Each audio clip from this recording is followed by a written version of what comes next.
Hello guys, welcome back to my video. म चाहिँ first भए के म चाहिँ थर्ड भए दिदी के भन्छ तिम्रो टिना चाहिँ सन्डे पाउँछिन् के भन्छ नि टिना चाहिँ टिना फर्स्ट केमा उस मार्बलमा मार्बलमा तिमी केमा हौ म रेसमा रेसमा आज टिना किन स्याट भइसन्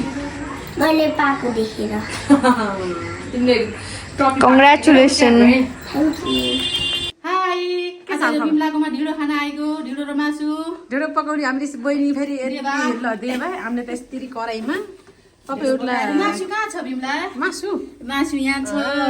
देखाउ त मासु मासु यहाँ छ यो चाहिँ बिमलीले पकाएको है बिमलीले पकाएको ल ढेँडो खाने कगरलाई मन छ अन्डा खानेले अन्डा खाने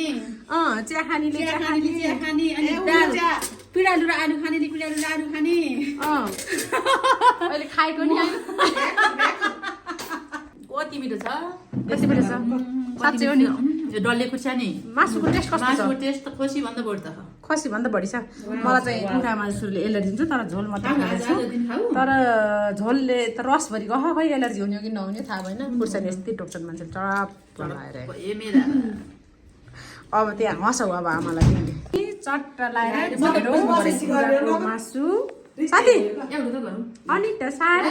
हेलो तर मान्छे चाहिँ तिनजना भाग चाहिँ थाल चाहिँ धेरैजनाको आउँदैछ नि आउँदैछ नि के पठाइदिएछ नि खोला त मेरो सपना साथीले हो सामान पठाइदिएको खै हेरौँ त के पठाइदिएछिन्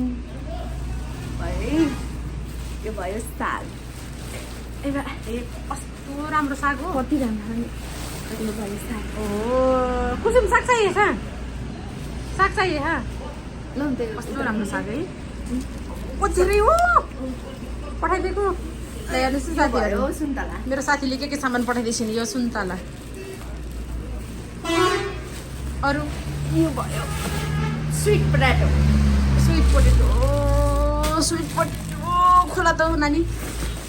एकदम राम्रो है तिमीहरूको साथीले यस्तो पठाइदिन्छ कि नै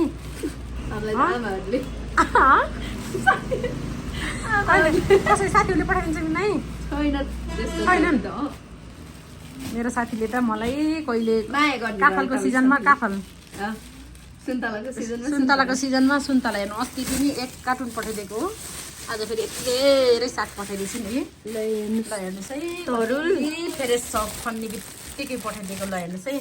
मेरो सपना साथीलाई धेरै धेरै धन्यवाद तर मैले चाहिँ केही पठाउन पाएको छैन है अहिलेसम्म मुला पछि छ ओहो ल मेरो सपना साथीलाई धेरै धेरै धन्यवाद इस्कुस त जता कतै फल्छ सबैले देख्नुपर्छ होला